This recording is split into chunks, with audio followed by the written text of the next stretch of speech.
안녕하십니까. 오직 복음예수 유튜버 시간입니다. 오늘도 지난주에 이어서 신앙의 길 두 번째 시간으로 지난주에는 돌이키는 삶, 회개지요. 이번 시간에는 회개에 합당한 삶에 대해서 나눠보고자 합니다.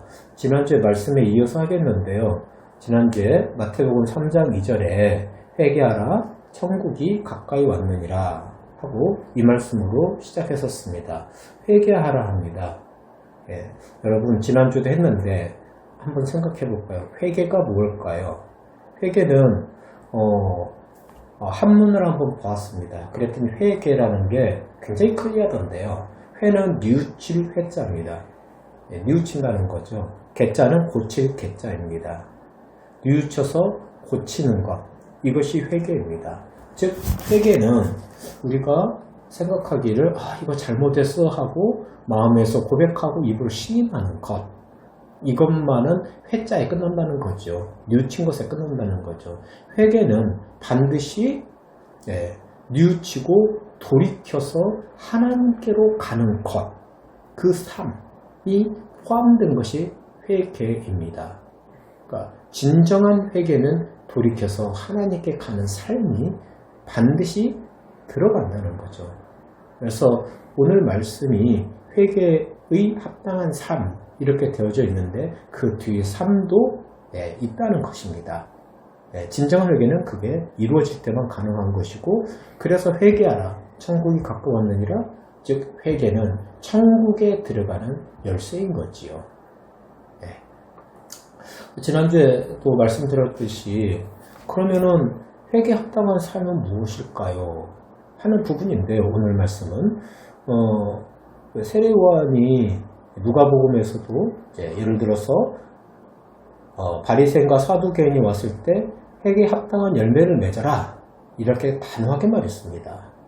좋은 열매 맺지 아니하는 나무마다 찍혀 불에 던져지느니라, 이렇게 단호하게 이야기를 하고 있죠. 누가복음 3장 7절에요. 그리고 계속해서 세리가 나오니까 세리에게는 부과한 것 외에는 거두지 말라 하고 가르쳤습니다. 그리고 군인들이 나오니까 우리는 어떻게 할까요? 군인들이 물으니까 사람에게 강탈하지 말며 거짓으로 고하지 말고 받은 급료를 족한 줄로 알라고 그렇게 이야기했습니다. 이 세 부류의 이야기는 결국은 뭘까요? 그의 합당한 삶을 살아라, 말로만 하지 말고, 이런 이야기가 되겠지요. 오늘은 잠깐 몇 가지 예화에 대해서 한번 해보겠는데요.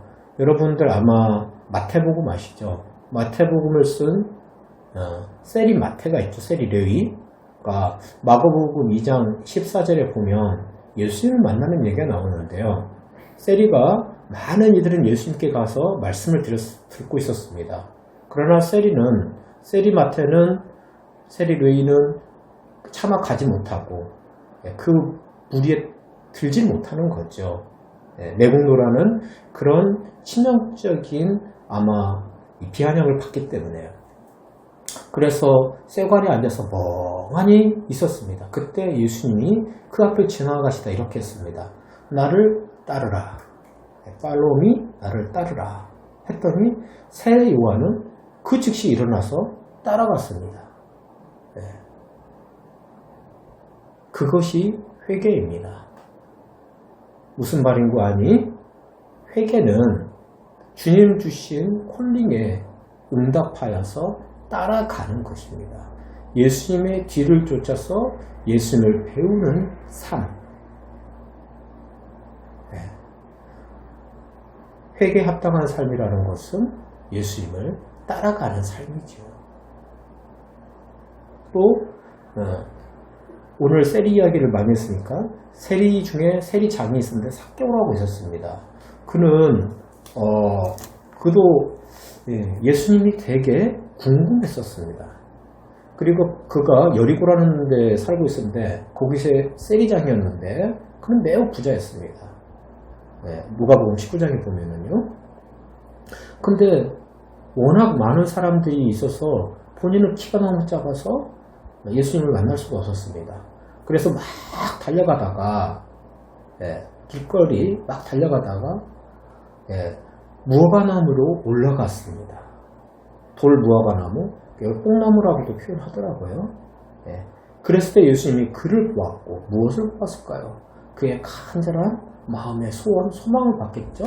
쳐다보고 삭개오에게 이렇게 말했습니다. 삭개오야, 속히 내려오라. 내가 오늘 내 집에 유하여야 하겠다. 했더니 급히 내려와서 즐거워하며 영접하였습니다. 그리고 나서 신기한 말을 합니다. 삭개오가 19장 8절에 삭개오가 서서 주께 여짜오되 주여 보시옵소서 내 소유의 절반을 가난한 자들에게 주겠사오며 만일 누구의 것을 속여 빼앗은 일이 있으면 네 갑절이나 갚겠나이다. 이렇게 이야기하고 있습니다. 예수님은 그렇게 하라는 이야기 한 적 없었습니다. 근데 삭개오는 갑자기 뚱딴지같이 이런 이야기를 할까요? 삭개오는 예수님이 자기 집에 오는 귀한 부르심을 받았을 때 너무나 기뻤습니다. 예수님을 만난 거가요. 그래서 그는 소유의 절반을 가난한 자에게 그 자리에서 주겠다고 했습니다. 그리고 나머지 것들도 내 것이 아니라 사실 얼마나 빼앗았겠어요. 그 당시는 그게 관행이었으니까요. 그래서 그런 빼앗은 일이 있었으면 내가 네 갑절을 갚겠나이다. 그는 그가 쌓은 모든 부를 다 거의 탕진했을 것입니다. 왜 이렇게 했을까요? 그는 예수를 만난 기쁨이 너무 컸고 9절에 보면 예수께서 이르시되 오늘 구원이 이 집에 이르렀으니 이 사람도 아브라함의 자손이미로다. 그 구원의 은혜를 이 삭개오는 너무나 감격하였고 예수님을 만났을 때 나타나는 자연스러운 현상입니다. 본인의 삶을 뉘우치고 또 돌이켜서 하나님이 기뻐하는 삶, 주님이 기뻐하는 삶으로 가는 것이지요. 이것이 회개입니다. 그것이 회개에 합당한 삶입니다. 지금까지 보면 주로 행위 이야기를 했는데 보면은 행위가 아니지요. 이렇게 하면 회개에 합당한 삶을 사는 거야 하는 것이 아닙니다. 주님이 주신 뉘우치고 받은 구원의 은혜에 감격하여서 잃어버렸던 하나님 말씀이 내 안에 회복이 되고 그 말씀대로 살아가는 삶이 저절로 이루어지고 감격에 겨운 삶을 사는 것, 이것이 회개에 합당한 삶입니다. 이것이 없다면 진정한 뉘우침이 없다고 볼 수도 있었고요. 만약에 있었어도 소멸이 되기가 쉬울 겁니다. 하나님께 대한 감격, 주님의 구원에 대한 감격이 시들거나 사라지기 쉬우니까요.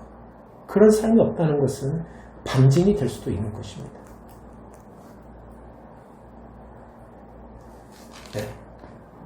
마지막으로 한 말씀만 더 읽어보고 마치겠습니다. 예수님은 산상수훈 아실 텐데요. 거기서 이렇게 이야기하셨습니다. 산상수훈 마태복음 5장, 6장, 7장이 있죠. 그 중에 7장 마지막 부분을 한번 읽어보면 그들의 열매로 그들을 알지니 7장 18절입니다.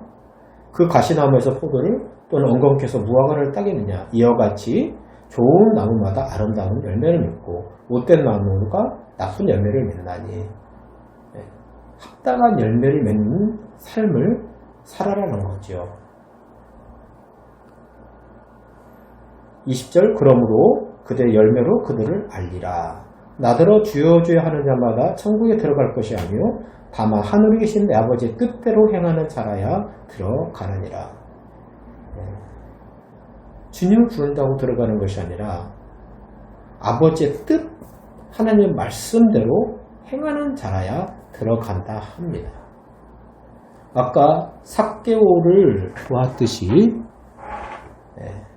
그가 구원이 그 집에 임하였을 때 그는 저절로 하나님의 말씀대로 하나님의 형상이 회복되었을 때 그렇게 하겠다고 스스로 이야기를 하지요. 어떻습니까?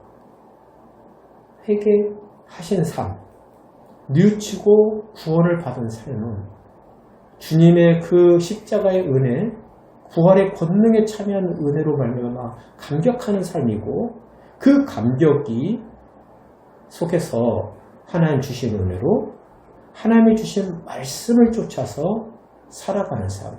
예전에 세상에 쫓아서 세상의 습관대로 관행대로 세상의 보화를 쫓아서 세상의 명예를 쫓아가던 삶에서 이제는 돌이켜서 구원받고 하나님의 백성으로 하나님의 말씀을 쫓아서 살아가는 열매 맺는, 좋은 열매 맺는 삶. 이것이 회개에 합당한 삶입니다. 마지막으로 한 절만 읽고 끝내겠습니다. 7장 24절인데요. 그러므로 누구든지 나의 이 말을 듣고 행하는 자는 그 집을 반석에 지은 지혜로운 사람 같으리니. 아멘. 여러분의 삶이 회개하고 주님의 그 구원의 은혜가 늘 신령 가운데 살아있고 뜨겁기를 바라겠습니다. 식지 않고. 그럴 때 회개에 합당한 열매를 맺는 귀한 삶도 사라질 줄을 믿습니다. 아멘.